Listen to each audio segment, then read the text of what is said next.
আসেন বোঝার চেষ্টা করেন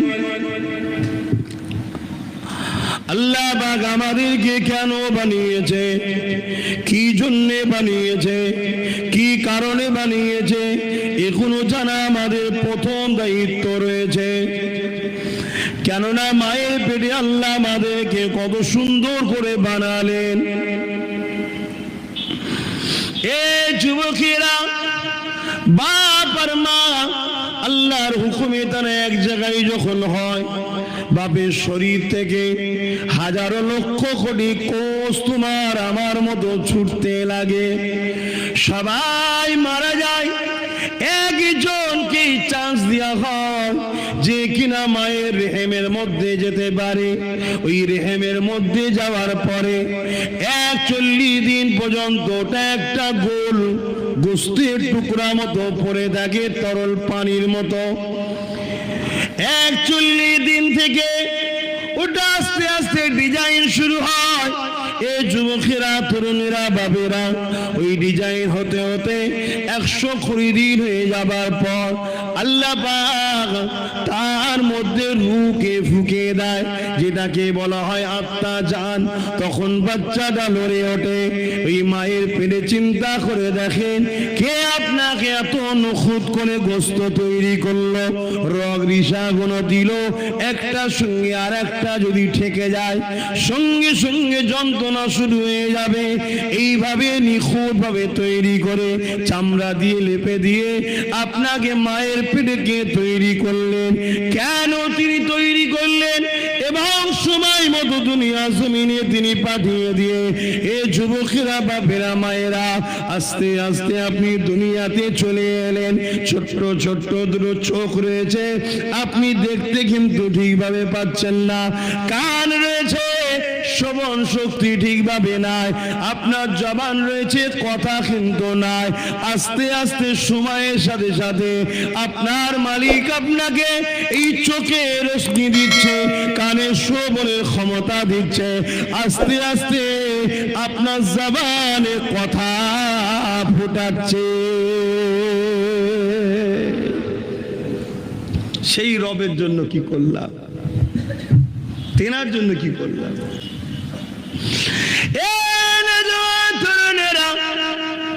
বিছানাতে শুয়ে দেখতাম, সামান্য পাতলা কাপড় যদি মুখের ওপরে পড়ে যেত, সরাবার পর্যন্ত ক্ষমতা ছিল না। এতটাই দুর্বল তুমি আমি দুনিয়ায় এসেছি। কিন্তু আস্তে আস্তে পায়ে ক্ষমতা কে দেয়, হাতে ক্ষমতা কোথা থেকে আসে? তুমি আমি হামাগুড়ি দিতে শুরু করলাম, পা নাড়াতে শুরু করলাম, জিনিসকে ধরতে শুরু করলাম, আস্তে আস্তে দাঁড়াতে শুরু করলাম, আস্তে আস্তে হাঁটতে শুরু করলাম। জবানে তোমার কথা ছিল না, কথা বলতে শুরু করলাম। মুখের মধ্যে দাঁত ছিল না, আস্তে আস্তে দাঁত তোমায় কে দিয়ে দিল?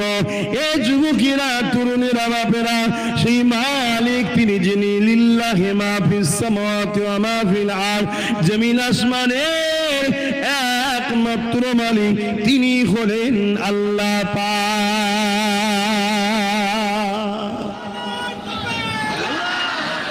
এ তরুণেরা, তিনি তোমাকে আমাকে চলা শিখিয়ে দিলেন, কথা বলা শিখিয়ে দিলেন, সব হয়ে গেল। আস্তে আস্তে তুমি আমি জন হতে লেগেছে। এই জন হওয়ার পরে অটোমেটিক তোমার আমার শরীরের মধ্যে একটা যৌবন ক্ষমতা আসছে, একটা আলাদা অনুভূতি আসছে। ওই অনুভূতি তোমাকে একা একা ভালো লাগবে না, আল্লাহ তাই তোমার জন্য জুড়িও বানিয়েছে। এই যুবকের আবার চিন্তা করে দেখো, আবার এই যৌবনকে পার করে দিয়ে অটোমেটিক আস্তে আস্তে বার্ধক্য আসতে লেগেছে। কে এই সিস্টেম গুলো তৈরি করে? তিনি অন্য কেউ নয়, তিনি তোমার আমার আল্লাহ, তিনি তোমাকে আমাকে দুনিয়ায় পাঠিয়েছে কেন এটাই জানতে হবে। সেই পাঠাবার কারণটা হলো ইল্লা লিয়াবুদু, আল্লাহ পাকের দাসত্ব করার জন্য। আল্লাহ দাসত্বটা কি? এ যুবকেরা নবী আমার জানিয়ে দিলে আল্লাহ দাসত্বটা কি আল্লাহ নিজে কোরআনে জানিয়ে দিলে, মা তাকুমুর রাসূল ফাখুযুহু ওয়া মা নাহাকুম আনহু ফান্তাহু। রাসূলের আদেশকে মেনে নাও, নবীর নিষেধকে ছেড়ে দাও। আমাদের জিন্দেগির লক্ষ্য হবে নবীর আদেশ মানা, নবীর নিষেধ ছাড়া। যদি আমার কোনো যুবক ভাই মনে করে যে এই বয়সে একটু ফুর্তি করে নাও, কাল তো মরে যাব, সব বেকার হয়ে যাবে, না। তুমি যদি ইসলামের অনুসারী হও, বেকার আবার কিসের? তোমাকে উঠানো হবে। যিনি কায়নাতকে বানিয়েছেন, বিনা খুঁটিতে আসমানকে রেখেছেন। আজ তো বিজ্ঞান বলছে হ্যাঁ বিনা খুঁটিতে আসে। আমি বিজ্ঞানের কথা তোমাকে শোনাতেছিনি, বিজ্ঞান যখন ছিল না যিনি বলেছেন তিনার কথা শোনাচ্ছি। আজ বিজ্ঞান বলছে পৃথিবী পানির উপরে ভেসে আছে। আরে আমার রসুল ১,৫০০ বছর আগে বলেছে পৃথিবী পানির উপরে ভেসে আছে এবং একটা প্লেটের উপরে রয়েছে। বিজ্ঞান অলরেডি বলছে সে প্লেট বড় চিরও ধরেছে। আর রসুলও বলে গেছেন যা ভবিষ্যৎবাণী, সেই ভবিষ্যৎবাণী অনুযায়ী পৃথিবীও ধ্বংসের দিকে যাচ্ছে, আর বেশি দিন নাই। রসুল ১,৫০০ বছর আগে বলেছে পানির উপরে কোনো জিনিস থাকলে টলমল করে, ঠিক না? টলমল করে। যত বড়ই জাহাজ হোক না কেন টলমল করে। এই পৃথিবী পানির উপরে টলমল করছিল। এই আল্লাহ বিশাল পাহাড়গুলোকে পেরেক হিসাবে ব্যবহার করে সেটে দিয়েছে, আর টলমল করে না। কেন? যাতে আমাদের কারবার করতে সুবিধা হয়, চাষ করতে সুবিধা হয়, চলতে সুবিধা হয়, সংসার করতে সুবিধা হয়, ঘর বাড়িগুলো থাকে। টলমল করলে তো ভেঙে যেত। আল্লাহ কত সুন্দর আমাদেরকে করে দিয়েছে। এগুলো তুমি শিখবে কোথায়? অন্য জায়গায় শিখতে গেলে ২৫-৩০ বছর পর পাবে। আর আমার ঘরের মাদ্রাসার ৮ ক্লাস ৯ ক্লাসের বাচ্চাগুলো সব শিখে যায়। জোরে বলুন সুবহানাল্লাহ। শুধু এরা চিটিংবাজি করতে পারে না, ধাপ্পাবাজি করতে পারে না, ঘুষ দিতে পারে না, জুলুম করতে পারে না, তাই এরা একটু পিছিয়ে থাকে।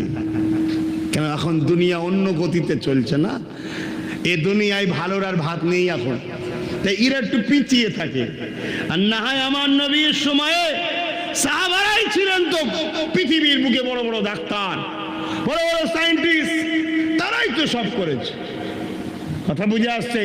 তাদের জিনিসগুলোকে নিয়ে এরা নতুন করে লেভেল লাগিয়ে দিচ্ছে এখন। আর আমরা বলি দেখেছ অমুক ইঞ্জিনিয়ার সাহেব এই করেছে, অমুক ইঞ্জিনিয়ার সাহেব এই করেছে। দৌড় বুকা করতে গারে, তার আগে তৈরি হয়ে গেছে, সেইগুলো আমরা পড়িনি, জানিনি, তার উপরে এরা শুধু লেভেল লাগিয়ে দিয়েছে, অরিজিনাল লেভেলটা তুলে নিয়ে।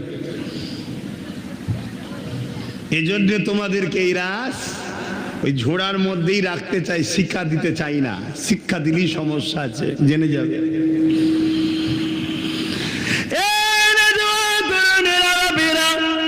একজন মাদ্রাসার ছাত্র, তার আল্লাহ কত সম্মান দিয়েছে শোনো।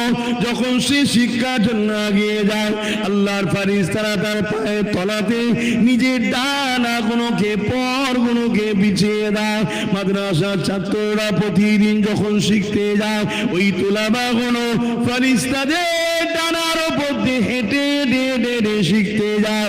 কেন এই সম্মান তারা পায়? কেন? তারা ইনসাফের শিক্ষা শেখে, তারা সত্য শিক্ষা শেখে, তারা ন্যায় শিক্ষা শেখে, তারা আল্লাহকে খুশি করার জন্য শিক্ষা অর্জন করে। এই জন্য আল্লাহ তাদের এত সম্মান মর্যাদা দিয়েছে। এই যুবকেরা, তরুণীরা, বাপেরা, মাত্র ৬-৭ বছর বয়স হযরতে পীরানে পীর দস্তগীর বড় পীর আব্দুল কাদের জিলানী এইভাবে যখন মাদ্রাসা, ছোট মাদ্রাসা থেকে বড় মাদ্রাসার জন্য শহরের দিকে যেতে লেগেছে, এই সময় রাস্তাতে ডাকাতের দলেরা তিনাকে বন্দী করে ফেলেছে। সবাইকে বন্দী করে ফেলার পর সবার কাছে যা ছিল সেগুলোকে লুণ্ঠন করে নিয়েছে। কিন্তু দেখা যাচ্ছে হযরতে বড় পীর তখন বয়স 6-7 বছরের বাচ্চা, হুজুর আমার দাঁড়িয়ে রয়েছে। ওই সময় ডাকা দলের সর্দার বলল ওই বাচ্চার কাছে কিছু দামি দামি জিনিস দিয়ে দিতে পারে। হিরে দানা তখন তো ব্যবসায়িক ভাবে হতো রে বাবা, এই দেশ থেকে উদেশে যা যা বড়রা নিয়ে যেত ব্যবসা করে, সব চেক করে বলছে নেই। আরে বালতারা দেখো আবার বলছে নেই। বড় পীরকে ডাকাত দলের সর্দার ডেকেছে, তখন ওনার বয়স ছোট, 6-7 বছর বয়স। ডেকেছে কাছে, এই বাবা তোমার কাছে কিছু আছে? বলছে হ্যাঁ আছে। দুবার চেক করা হয়ে গেছে, একবার না বললেই তো হয়ে যেত। বলেন এই যে না বললো না, ওই বয়সে মিথ্যা কথা বললো না, এই শিক্ষাটা কে দিয়েছে? এটা কোথা থেকে পেয়েছে বলুন? এটা মাদ্রাসা থেকেই পাওয়া যায়। আর নাই খেয়াল করে দেখুন না কি হচ্ছে, খেয়াল করে দেখুন। আজকে সমাজের যারা বড় বড় মাথায় বসে আছে তারা তো দিন রাত দেরিও মিথ্যা বলে, শুয়েও মিথ্যা বলে, ঘুমিয়েও মিথ্যা বলে, বলে না বলে না? আর দেখুন তখন ডাকাত দলের সর্দার বলছে তুমি আমার সঙ্গে খেলা করছো, তোমার ভয় লাগে না? ওইটুকু বাচ্চা বয়সে তখন বলছে আল্লাহ ছাড়া কাউকে ভয় লাগে না। জোরে বলুন সুবহানাল্লাহ। আর আমাদের ভয় লাগে না? লাগে না বলবেন তো? হাবলদার দেখলেও ভয় লাগে। এখন ঘরের দরওয়ান যে পাহারা দিচ্ছে তাকে দেখলেও ভয় লাগে। কি লাগে না? লাগে না? আর মাদ্রাসার ছাত্র অল্প বয়সে জিজ্ঞেস করুন, আল্লাহ ছাড়া কাউকে ভয় করি না, তাই তারা মিথ্যা কথাও বলে না, আর অন্যায় দেখলে হাতও মিলাতে পারে না। জোরে বলুন সুবহানাল্লাহ।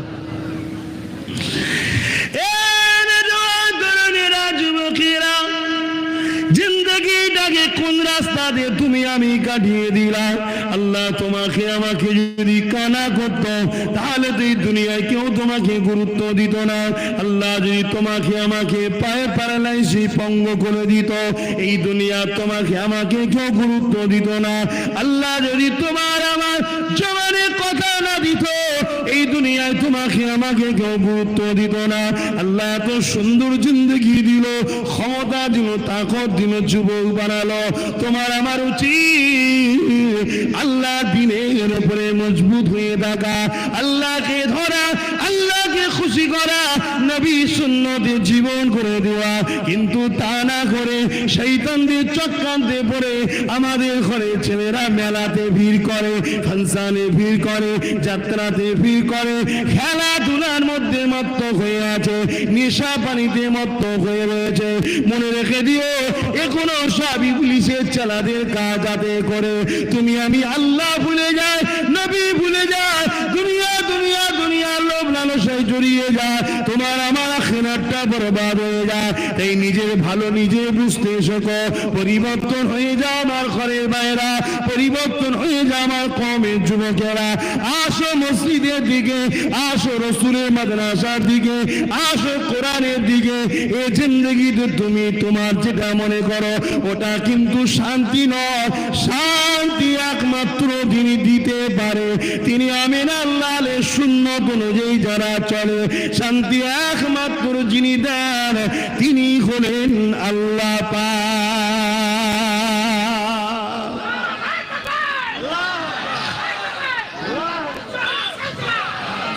আমাদের ঘরের যুবকরাও আজকাল বোঝে না যে মাহফিলে বসতে হয়। এই শিক্ষাটাও আমাদের ভাইদের মধ্যে কালচার চলে যাচ্ছে। এটা প্ল্যান, আমাদের ভাইদেরকে খারাপ করার একটা পরিকল্পনা এটা। কিন্তু দুঃখের বিষয় আমি আমার ভাইদের ভালোর জন্য ডাকবো, কিন্তু আমার ভাইগুলোকে এত গভীর কাদাতে পুঁতে দিয়েছে, শুধু কল্লাটুকু বেরিয়ে আছে, ওই কল্লা বার করেই গাল দেবে আমাদের ঘরে যে তোমায় বেশি জ্ঞান দিতে হবে না, আমি খুব ভালো বুঝি। দুঃখ।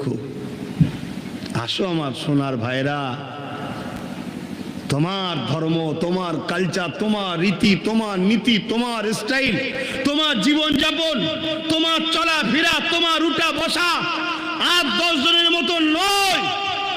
পৃথিবী তোমাকে দেখে স্যালুট করে। দেখে স্যালুট করছে না তো কি হয়েছে?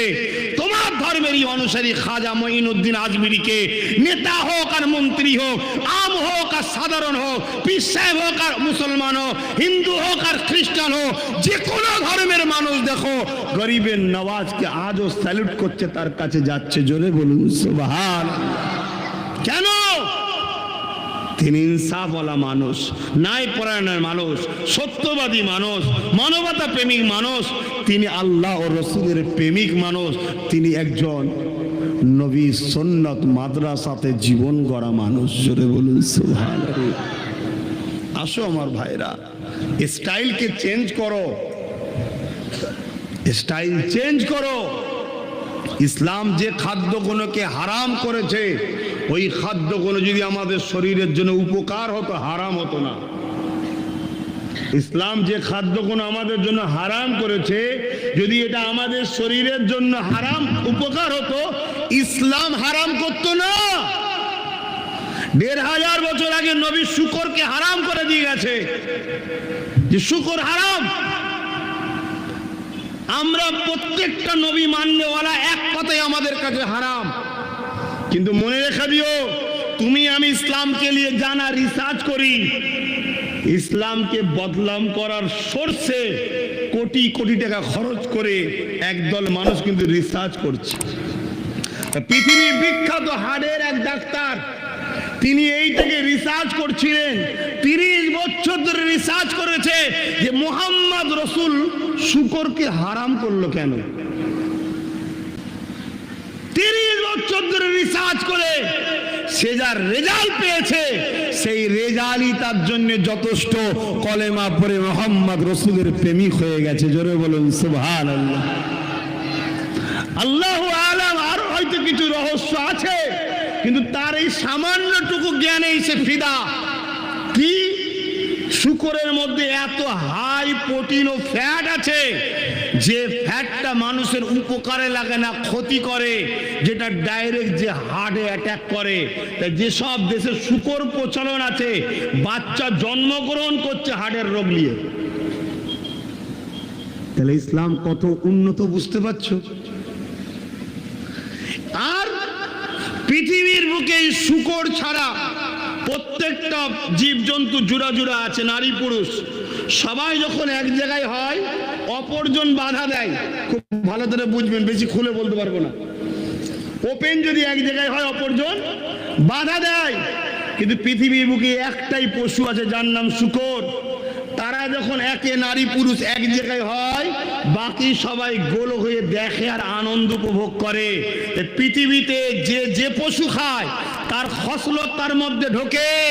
তাই পৃথিবীতে যে যে দেশে শুকরের প্রচলন আছে, শেষে দেশের সেক্সটাও ফ্রি হয়ে গেছে। খেয়াল করে দেখো। আমরা হয়তো ভাবতে পারি যে তাহলে আমরা গরুর গোশত খাই। শুনুন, ইসলাম আমার রসুল গোশতের থেকে বেশি দুধকে গুরুত্ব দিয়েছে। আল্লাহ নবী দুধ খাওয়া পছন্দ করতেন। প্রতিদিন নবী 7টা করে খেজুর আর বড় বাটির দুধ পান করতেন। আমরা তো সেটা করি না, ওটা আমাদের ভুল। আমার নবী যা খেয়েছে, ওই খাদ্যগুলোকে আজকে রিসার্চ করে করে বড় বড় মেডিকেল তৈরি হয়ে গেছে, বড় বড় বিল্ডিং তৈরি হয়েছে আমার নবীর খাদ্যকে রিসার্চ করার জন্য। এই যে মাশরুম বলে একটা খাবার আছে না, জানেন তো নাকি? আমার নবীর প্রিয় খাদ্য ছিল। আজকে ওই মাশরুম নিয়ে রিসার্চ হচ্ছে যে মাশরুম এমন একটা ভালো খাদ্য যে মানুষের বুড়াপানটাকে কন্ট্রোল করে।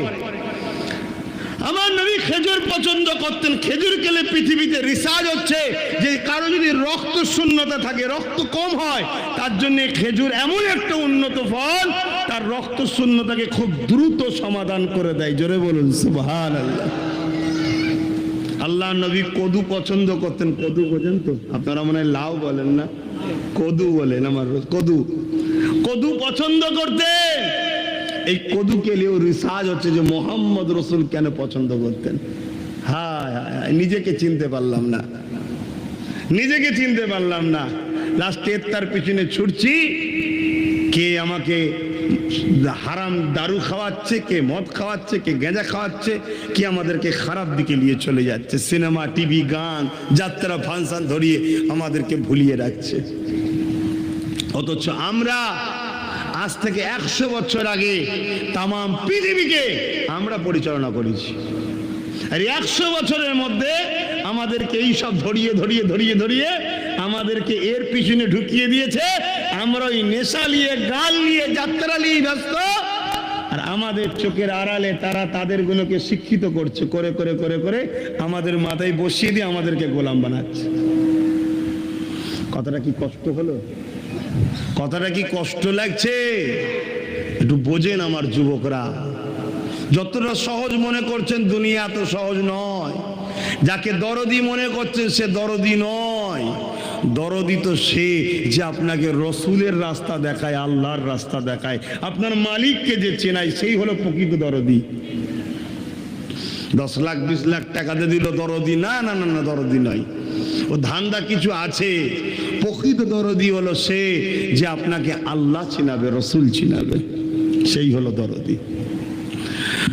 মুসলমান ঘরের ছেলে মেয়েরা, তরুণেরা, এ নবী পাকের প্রেমিকেরা বুঝার চেষ্টা করে। আল্লাহ পাক কত সুন্দর করে আমাদেরকে খাবারের ব্যবস্থা করে দিলে। এ দুনিয়া মানুষেরা কখনো কি ভেবে দেখেছে আল্লাহ তো এক ধরনের খাদ্য দিতে পারতেন, তোমরা শুধু এটা খেয়ে বেঁচে থাকবে, সব খাবারকে ব্যান করে দিতে পারতেন। আল্লাহ তা করেনি। ফলের দিকে যদি যায়, হাজারো রকমের ফল রয়েছে। আমরা যে সবজির দিকে যায়, হাজারো রকমের সবজি রয়েছে।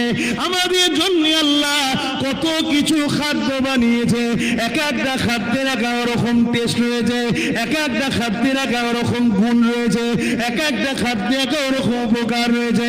কোনটায় ভিটামিন এ আছে, কোনটায় ডি আছে, কোনটায় সি আছে, নানা রকম জিনিস আল্লাহ আমাদের জন্য বানিয়েছে।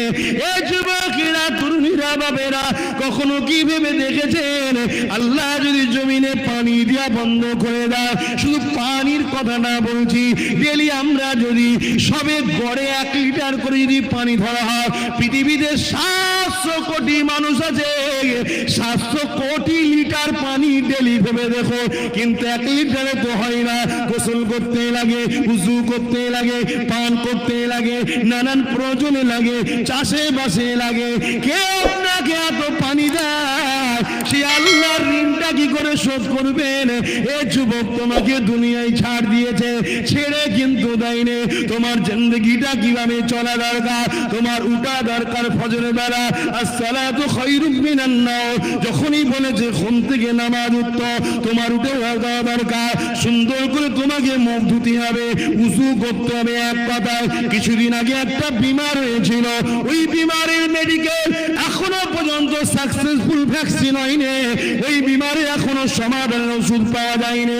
এই যুবকেরা এটা ব্যবসা করে নিল, কোটি কোটি টাকার ভ্যাকসিন দিয়ে ব্যবসা করে নিল। যাদের ভ্যাকসিন দেওয়া হয়েছে তাদের আবার করোনা রোগ দেখা দিয়েছে, তাহলে সাকসেসফুল হতে পারে না। কিন্তু ডাক্তার বলেছে এই বিমার থেকে রক্ষা পাওয়ার একটা পরামর্শ দিতে পারি। কি পরামর্শ? ভালো করে হাত ধুতে হবে, ভালো করে মুখ ধুতে হবে, নাকের নরম বানি অংশ পর্যন্ত ধুতে হবে, এমন করে ভালো করে কোনই পর্যন্ত ধুতে হবে, ভালো করে মুখ ধুতে হবে, ভালো করে হাত ধুতে হবে। যখনই বাইরে থেকে আসবে এখনকে ভালো তারে ধোবে। কিন্তু ডাক্তার একবার বললো না, উঁচুটা করে নেবে, কাজটা মিটে যাবে। বলেছে না, বললেই তো একটা অসুবিধা আছে, শুনছেন না? কিন্তু 1500 বছর আগে আল্লাহ নবী আমাদেরকে শিক্ষা দিয়ে গেল, এমন একটা শিক্ষা। কি শিক্ষা? ভালো ধরে হাত দাও, ভালো ধরে গড়গড়া করো, এমনকি পানি তুলে উপর দিকে গড়গড়া করো 3 বার। নাকের নরম অংশ পর্যন্ত পানি পৌঁছাও 3 বার। ভালো ধরে মুখমণ্ডল ধোও, কানের লতি থেকে নিয়ে এইভাবে চুলের গোড়া, দাড়ির গোড়া পর্যন্ত, হুলকমি পর্যন্ত ভালো ধরে মশা করো, ধোও। আবার কি বললেন?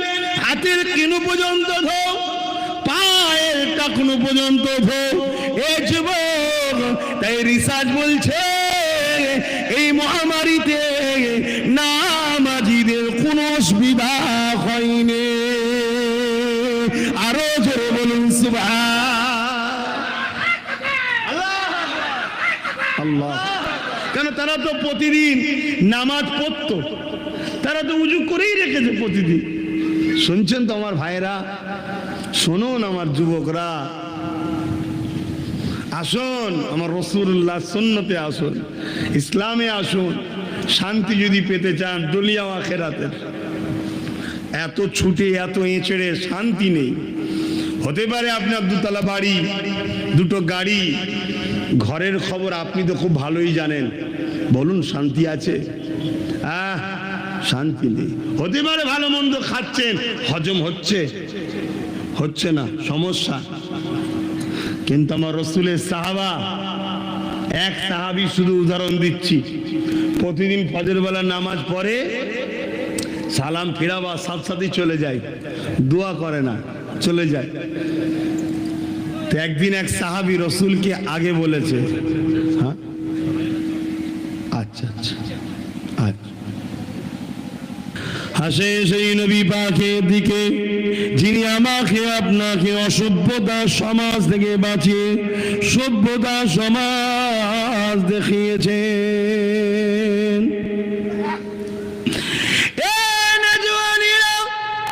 ইতিহাস জানতে হবে, ইতিহাস পড়তে হবে, ইতিহাস বুঝতে হবে। আজ থেকে ১৫০০ বছর কিছু কম বেশি আগে এই পৃথিবীর জমিনে যেমন মায়েদের কোনো সম্মান ছিল না, মেয়েরা যখন জন্মগ্রহণ করত ওই নারীগুলোকে জন্ত পুঁতে দেওয়া হতো, নারীদেরও কোনো সম্মান ছিল না। আল্লাহ নবী, নূহ নবী, দয়া নবী এই পৃথিবীর জমিনে এসে নারীদের মর্যাদা দিয়েছে, দুনিয়ার মানুষকে বুঝিয়েছে তোমরা নারীগুলোকে কেন হত্যা করে ফেলো, নারীগুলোকে কেন জ্যান্ত পুঁতে দাও। তারা বলতে লেগেছে মুহাম্মদ নারী কোনো অশুভ, নারীর কোনো বাঁচার অধিকার না। আল্লাহ নবী বললেন না, যিনি পুরুষ বানিয়েছে তিনি তো কন্যা সন্তান বানিয়েছে, নারীর কি দোষ আছে, নারীর কি অপরাধ রয়েছে? মালিক পৃথিবীর জমিনের নারী পুরুষের মাধ্যমে এই পৃথিবীর মনুষ্য জাতির বিকাশ করতে লেগেছে। এই পুরুষেরও যেমন প্রয়োজন আছে, নারীরও তেমন প্রয়োজন আছে।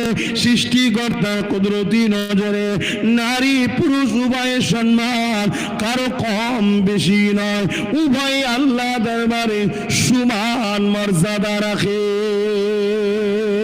এ যুবকেরা, এই যে আমরা মাকে সম্মান দিচ্ছি, এমন করে আমরা নিজের স্ত্রীদেরকে ভালোবাসি, কন্যা সন্তান হলে মনে ব্যথা হয় না, এটা আমার নবীর শিখানো আদর্শ। কিন্তু যেখানে নবী নাই সেখানে মা বৃদ্ধাশ্রমে পাওয়া যায়, যেখানে নবী নাই সেখানে স্ত্রীদের উপরে জুলুম হয়, যেখানে নবী নাই সেখানে কন্যা সন্তান হলে এমন করে রাত্রি হসপিটালে গিয়ে আলট্রাসোনোগ্রাফি করে আজকের দিনে তো হত্যা করা হতে লেগেছে। এটা মানব হত্যা করার মতো পাপ তৈরি হয়। এর জন্য পৃথিবীতে কোনো শিক্ষা প্রতিষ্ঠান তৈরি হয়নি যে একটা ভালো মানুষ তৈরি করব যে তার মাকে সম্মান দেবে। এই মায়ের ভালোবাসা, মায়ের মর্যাদা, মায়ের সম্মানটা মাদ্রাসায় দেওয়া হয়। এই যুবকেরা, স্ত্রীর অধিকার দিতে হবে, এই শিক্ষাটা মাদ্রাসায় দেওয়া হয়।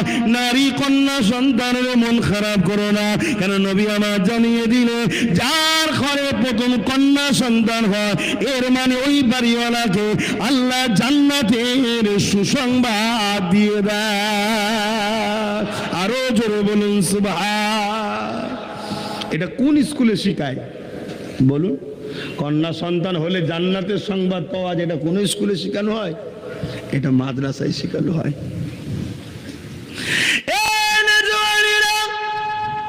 এতিমকে সাহায্য করলে নেকি হয়। আল্লাহ নবী জানিয়ে দিলেন লা ইয়ারহামুল্লাহু মান লা ইয়ারহামুন নাস, যে মানুষের উপরে দয়া করে না সে আল্লাহ পাকের দয়া পাবে না। এই শিক্ষাটা কোন জায়গায় দেওয়া হয়? এটা মাদ্রাসাতে দেওয়া হয়। গরিবকে জুলুম করো না, এটা কোথায় শিক্ষা দেওয়া হয়? এটা মাদ্রাসায় শিক্ষা দেওয়া হয়। গরিবের হক মেরে নিও না, এটা কোথায় শিক্ষা দেওয়া হয়? এটা মাদ্রাসায় শিক্ষা দেওয়া হয়। শতকরা গরিবদের ঘরে 2.5 টাকা তুমি যাকাত দাও, এটা এটা কোথায় শিক্ষা দেওয়া হয়? এটা মাদ্রাসায় শিক্ষা দেওয়া হয়। এ যুবকেরা, তরুণেরা, এমন কি শুনে রেখে দাও, নিজের রাষ্ট্রকে ভালোবাসো। রাষ্ট্রকে ভালোবাসা এটা আমার নবীর সুন্নাত। রাষ্ট্রকে ভালোবাসলে নেকি হয়, সওয়াব হয়। এই শিক্ষা, দেশকে ভালোবাসা শিক্ষা কোথায় দেওয়া হয়? এটা মাদ্রাসাতে দেওয়া হয়। তাই তো ব্রিটিশরা যখন এই দেশকে দখল করে রেখেছিল, ব্রিটিশদের বিরুদ্ধে অনেকেই আওয়াজ তুলেছে, কিন্তু ব্রিটিশ কারো আওয়াজে ঘাবড়ায়নি। কেন জানে? এই আওয়াজের দম নেই। কিন্তু যেদিন হযরত আব্দুল আজিজ মুহাদ্দিস দেলবি বলল, চলো ব্রিটিশদের বিরুদ্ধে লড়াই করা ফরজ, সেদিন কিন্তু ব্রিটিশদের পা কেঁপে গিয়েছিল। কেন? জানে এরা মাতৃভূমির জন্য লড়বে, নেকির জন্য, আল্লাহর খুশির জন্য লড়বে। আর যারা আল্লাহর খুশির জন্য লড়ে তাদেরকে কখনো পরাজিত করা যায় না। জোরে বলুন সুবহানাল্লাহ। যেমন 80 বছর ধরে প্যালেস্তাইনকে পরাজিত করা যাচ্ছে না। কেন? ও মসজিদে আকসা আল্লাহর খুশির জন্য লড়ছে। বোঝাতে পারছি তো? অত এই শিক্ষা মাদ্রাসায় দেওয়া হয়, কিন্তু আমরাই মাদ্রাসা সম্বন্ধে জানি না। আমাদেরই যদি কওমের মানুষের মাদ্রাসার উপরে গুরুত্ব না থাকে, তাহলে কি আর হবে? আল্লাহ নবী জানিয়ে দিলেন জান্নাত একদম মহান। ছেলেদের পায়ের জান্নাত, মায়ের পায়ের তলাতে। যে মাকে 1500 বছর আগে ছেলেরাই হত্যা করে দিত, ওই মাকে আল্লাহ জান্নাত বানিয়ে দিল। ওই মায়ের মর্যাদা রাসূল জান্নাত বানিয়ে দিল। ওই মায়ের পায়ের তলায় ছেলেদের জান্নাত করে দিল। এই শিক্ষা মাদ্রাসাতে দেওয়া হয়। এই যুবকেরা, তরুণরা, বাপেরা, এই নবী আমার জানিয়ে দিলে তোমরা কোরআনের শিক্ষা অর্জন করো, তোমরা নাই সত্য ইনসাফে শিক্ষা অর্জন করো। যেখানে মিথ্যা আশ্রয় নেওয়া হয়, ধোঁকার আশ্রয় নেওয়া হয়, ও থেকে দূরে থাকো। আমি আপনাদেরকে বলে দিয়ে যাই, আল্লাহ নবী, নূহ নবী, দয়া নবী অনেক কষ্ট করেছে এই দিন তা নয়। এমনও দিন গেছে আল্লাহ নবী সিজদায় পড়ে গেছে, আবু জেহেল তার লগ বল নিয়ে আল্লাহ নবীর পিঠে দুর্গন্ধময় পচা দুম্বার ভুঁড়ি চাপিয়ে দিয়েছে। ওই ভারী ভুঁড়িকে নবী আমার তুলতে পারছে না। নবী আমার সিজদায় পড়ে রয়েছে, রব্বি রব্বি রব্বি করে আওয়াজ তুলতে লেগেছে। রব্বি রব্বি করে আল্লাহ পাকের সিজদায় পড়ে আছে। এ যুবকেরা, তরুণেরা, বাপেরা, আমার নবীর কলিজা টুকরি খাতুনে জান্নাত ফাতেমা তাজহারা তখন ছোট্ট বাচ্চা ছিলেন। তিনি এসে কোনো রকম ভাবে আব্বার পিঠ থেকে পচা দুম্বার ভুঁড়িটা নাবিয়ে দিবার পরে খাতুনে জান্নাত সিজদায় পড়ে গিয়ে বদদুয়া করতে লেগেছে, আল্লাহ আমার আব্বাকে যে কষ্ট দিয়েছে আপনি তাকে ধ্বংস করে দেন। আল্লাহ নবীর সঙ্গে সঙ্গে খাতুনে জান্নাতের মুখে হাত দিয়ে বলতে লাগে, বেটি বদদুয়া করো না বাবা, কেন তুমি আমার শরীরের অংশ, তোমার বদদুয়া কবুল হয়ে যাবে। আমি যে উম্মতকে বাঁচাতে চাইছি অন্যায় থেকে, এরা আমাকে চিনতে পারে না, আমার উপরে জুলুম করেছে বাবা। আমি নবী একদিন মনে করি এদের ছেলে ছেলে ছেলে একদিন আমার জন্য, রসুলের জন্য, দ্বীনের জন্য, ইসলামের জন্য নিজের জান মাল সবকিছুই কুরবান করে দেবে। আরো জোরে বলুন সুবহান।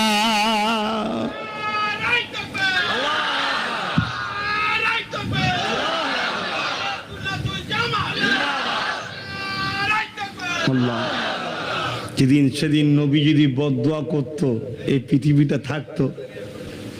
আপনারা কি বলেন, থাকতো? এই জ্ঞান আছে তো, শিক্ষা জানেন তো? এই কায়নাত আল্লাহ তৈরি করেছে আমার রসুলের জন্য, থাকতো না, সব শেষ হয়ে যেত। শুধু দাউদ নবীর নিষেধ অমান্য করে একটা দিন ছিল, দাউদ নবী কোরআন তেলাওয়াত করত, ওই দিন মাছ খাওয়া নিষেধ ছিল। দাউদ নবীর উম্মতেরা ওই দিনে শুধু মাছ খাওয়ার জন্য নিষেধ অমান্য করে মাছ খেয়েছিল বলে দাউদ নবী নারাজ হয়ে গেলেন। আল্লাহ তাদের সুরাতকে বাঁদরের মতো পশুর মতো সরাত করে দিয়েছিল তার কওমকে। তাহলে আমার নবী তো সমস্ত নবী ধ্বংস যেত, কিন্তু তবি তা করেনি কেন? ইরানে চিনতে পারেনি এদের ছেলের ছেলে একদিন তো ভালোবাসবে, এদের ছেলের ছেলে তো একদিন ধরবে। আজ আমরা কে কতটা মাদ্রাসা থেকে গুরুত্ব দিচ্ছি না দিচ্ছি জানি, ভালোবেসে একে আরো জিন্দা করবে ইনশাআল্লাহ। আরো জোরে বলুন ইনশাআল্লাহ। কিন্তু আপনারা একটু হলেও বাতি জ্বালাবেন তো, নাকি না জ্বালাবেন না? সবাই বলুন জ্বালাবার ইচ্ছা আছে না নাই? এই জায়গায় মাদ্রাসাটা হোক, আপনারা চান না? চান না? একটু লম্বা করে হাত তুলুন, আল্লাহ সাক্ষী রইল। আয় আল্লাহ, এরা চাইছে যেখানে মাদ্রাসাটা হোক, বলুন আল্লাহুম্মা আমিন। আরো জোরে বলুন আল্লাহুম্মা। কেন? যারা মাদ্রাসার শত্রু, মাদ্রাসার দুশ্মন, তারা আর যাই হোক নাই হোক জাহান্নাম ছাড়া আর কিছু পাবে না। এটা 100%, এটা 100%, কোনো সন্দেহ নেই। কেন? মাদ্রাসা নবীর সঙ্গে লেগে আছে, মাদ্রাসা নবীর সঙ্গে লেগে আছে। আর নবীর সঙ্গে যেটা লেগে আছে সেটাকে তুচ্ছ তাচ্ছিল্য করলে কাফের হয়। মুজাদ্দিদ জামান সৈয়দুনা আবু বকর সিদ্দিক দাদা হুজুর রহমাতুল্লাহ আলাইহির ওসিয়তনামা খুলে দেখুন, টুপি দাড়ি জুব্বা পাগড়িকে কেউ তুচ্ছ তাচ্ছিল্য করলে কাফের হয়ে যাবে। কেন? হুজুর বলছেন এটা হযরতের পছন্দ, আর হুজুরের পছন্দকে ইনকার করা মানে হুজুরকে ইনকার করা, হুজুরকে ইনকার করা মানে সে কাফের হয়ে যাবে। তাহলে হুজুরের টুপি আমার মাথায় আছে, হুজুরের পছন্দ আপনাদের মাথায় আছে, এই টুপিটা আমি কিনেছি, কিন্তু সুন্নতটা আমার নয়, সুন্নতটা আমার হুজুরের, নবীর। শুনছেন? এই টুপি যদি কেউ মাথায় না দেয় সে কাফের নয়, সে গুনাহগারও নয়। শুনছেন না? শোনেননি? পড়লে সুন্নতের সওয়াব হবে, এটা সুন্নত পালন হচ্ছে। শুনছেন? কিন্তু এটাকে কেউ যদি তুচ্ছ তাচ্ছিল্য করে কাফের হবে, সারা জীবন জাহান্নাম। বুঝতে পারছেন তো?